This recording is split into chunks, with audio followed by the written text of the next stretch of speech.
17 मई साल 1498 ईस्वी को वर्तमान केरल राज्य के कालीकट तट पर समुद्र के रास्ते कुछ नाविकों ने कदम रखा, जिसके बाद मानो हमारे देश भारत की तकदीर ही बदल गई और इसकी कहानी कुछ अलग ढंग से ही लिखी जाने लगी।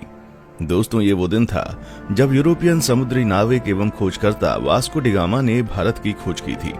अब बहुत से लोग सोच रहे होंगे कि भारत का इतिहास तो हजारों साल पुराना है। सदियों से यहाँ पर जनपद, मौर्य साम्राज्य, गुप्ता साम्राज्य और दिल्ली सल्तनत के आदि राजाओं ने यहाँ पर राज किया था। तो फिर कोई कैसे भारत की खोज 1498 ईस्वी में कर सकता है?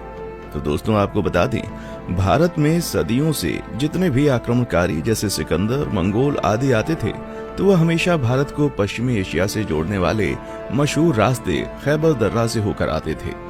लेकिन 17 मई 1498 को वास्को डी गामा ने समुद्र के रास्ते यूरोप से भारत के केरल राज्य के कालीकट तक पहुंचकर एक समुद्री रास्ता ढूंढ निकाला था, जिसे ही वास्तव में भारत की खोज माना जाता है। दोस्तों, आपको बता दें, उस समय भारत अपने कृषि उत्पादों के लिए बहुत ही ज्यादा मशहूर हुआ करता था। विशेषकर मसालों जैसे कि काली मिर्च, इलायची, दालचीनी आदि के लिए बहुत प्रसिद्ध था, जिस कारण उस समय भारत के साथ व्यापार करने के लिए यूरोप तथा अरब के देशों के बीच होड़ लगी रहती थी। लेकिन उस वक्त एशिया के प्रमुख देशों जैसे भारत, चीन, म्यांमार आदि के साथ व्यापार केवल स्थलीय मार्ग से ही होता था, जिसे सिर्फ मुस्लिम शासक एवं व्यापारी ही इस्तेमाल किया करते थे और मुस्लिम शासक उस मार्ग से यूरोपियों को व्यापार नहीं करने देते थे। लेकिन जब यूरोपीय लोग भारत में आने के बारे में और यहाँ की दौलत के बारे में सुनते थे, तो वे भारत पहुँचने के लिए और भी उत्सुक हो जाते थे। इसलिए व्यापार मार्ग की समस्या को खत्म करने के लिए कई यूरोपीय देशों ने यूरोप और भारत के मध्य एक समुद्री मार्ग खोजने का प्रयत्न शुरू कर दिया। मगर कई सालों के प्रयासों के बाद भी कोई सफल नहीं हो सका, क्योंकि उस समय यूरोप में समुद्र को लेकर तरह तरह की अफवाहें उड़ती रहती थी।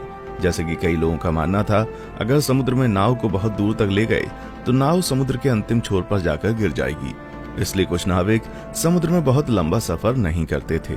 लेकिन फिर 1960 के दशक में पुर्तगाल के शहर सीन्स में जन्मे वास्को डी गामा ने भारत का समुद्री मार्ग ढूंढकर यूरोप के सामने व्यापार का एक नया दौर शुरू कर दिया और हमेशा के लिए इतिहास के पन्नों में अपना नाम दर्ज करा लिया।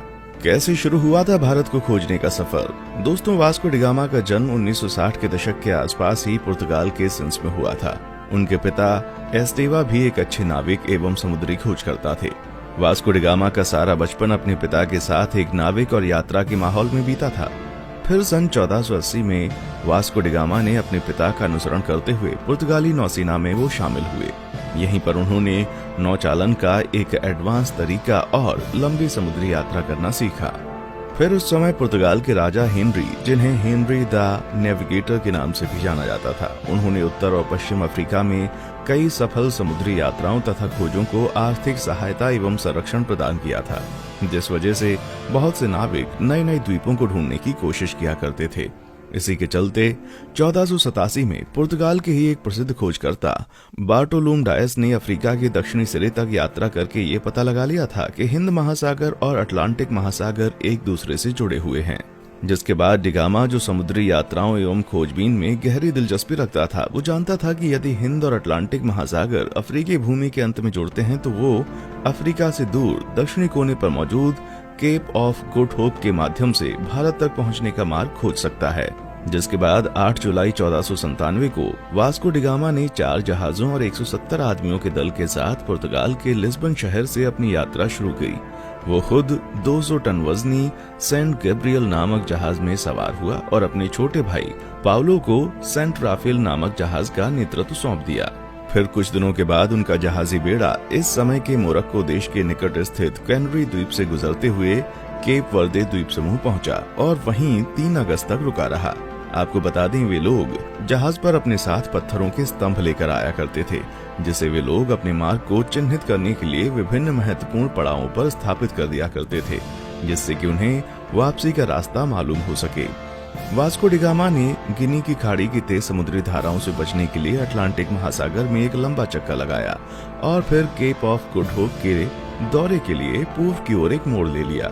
ये भारत की खोज में उनकी पहली प्रमुख सफलता थी। फिर 7 नवंबर को उनका बेड़ा आज के दक्षिण अफ्रीका में स्थित सेंट हेलेना बे में पहुंचा। उस समय सेंट हेलेना बे का मौसम बहुत खराब था।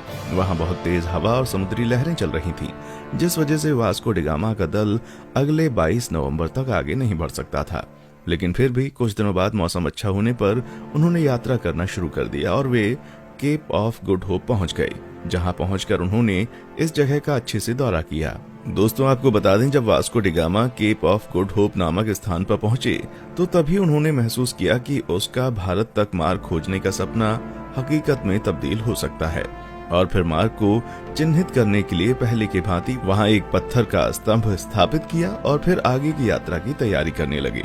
केप ऑफ गुड होप के आगे की यात्रा उन्होंने 8 दिसंबर को शुरू की थी और क्रिसमस आने तक वे दक्षिण अफ्रीका के नटाल तट पर पहुंच गए। अलग अलग नदियों को भीतर और बाहर से पार करते हुए डी गामा का बेड़ा धीरे धीरे मोजाम्बिक की ओर पहुंचना शुरू हुआ। इस बीच वे लगभग 1 महीने तक कहीं पर रुके और जहाजों की मरम्मती का काम किया।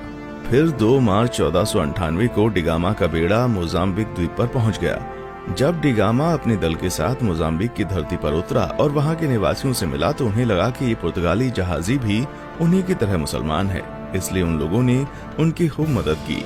डी गामा का मोजाम्बिक में पड़ाव डालना काफी उपयोगी सिद्ध हुआ। वहां उसे समुद्र के किनारे बंदरगाह पर सोने, चांदी तथा मसालों से भरे हुए 4-5 जहाज दिखाई दिए। उसकी मुलाकात ऐसे स्थानीय लोगों से भी हुई जो कभी कभी भारतीय समुद्री तटों की यात्रा करते थे। इससे वास्को डी गामा को पूरा विश्वास हो गया कि वो उचित दिशा की ओर आगे बढ़ रहा था। उसे उस दिशा को समझने में भी मदद मिली जिधर अब उसे आगे बढ़ना था। फिर 7 अप्रैल 1498 को उनका बेड़ा मोम्बासा में प्रवेश कर गया तथा यात्रा के एक और महत्वपूर्ण ठहराव मोम्बासा के ही मालिंदी में लंगर डाल दिया। मालिंदी में डी गामा की मुलाकात कांजी मालम नामक एक ऐसे गुजराती नाविक से हुई जो भारत के दक्षिण पश्चिम तट के कालीकट जाने का मार्ग जानता था। उस गुजराती नाविक के महत्व को देखते हुए डी गामा ने उसे भी मार्गदर्शक के रूप में अपने बेड़े में ले लिया और फिर अगले 20 दिन तक लगातार हिंद महासागर में चलने के बाद डी गामा को धीरे धीरे भारत के घाट और पहाड़ दिखने लगे। फिर 17 मई 1498 को वो भारत के दक्षिण पश्चिम में स्थित कालीकट के बंदरगाह पर जा पहुंचा। कालीकट में स्थानीय राजनयिकों द्वारा वास्को डी गामा का काफी अच्छी तरह से स्वागत किया गया। वो यहाँ लगभग अगले 3 महीने तक रहा और भारत के बारे में बहुत सारी महत्वपूर्ण जानकारियां इकट्ठा करता रहा। दोस्तों, वास्को डी गामा के भारत आने और उसके कालीकट में उतरने के बाद भी कई ऐसी घटनाएं हुई जिसके बारे में अभी भी लोगों में सहमति नहीं हो पाई है, लेकिन हम अपने किसी और वीडियो में उसके भारतीयों के साथ किए गए जुल्म और अत्याचार पर अलग से वीडियो बनाएंगे। इस वीडियो में हम सिर्फ उसकी यात्रा पर वीडियो बना रहे हैं।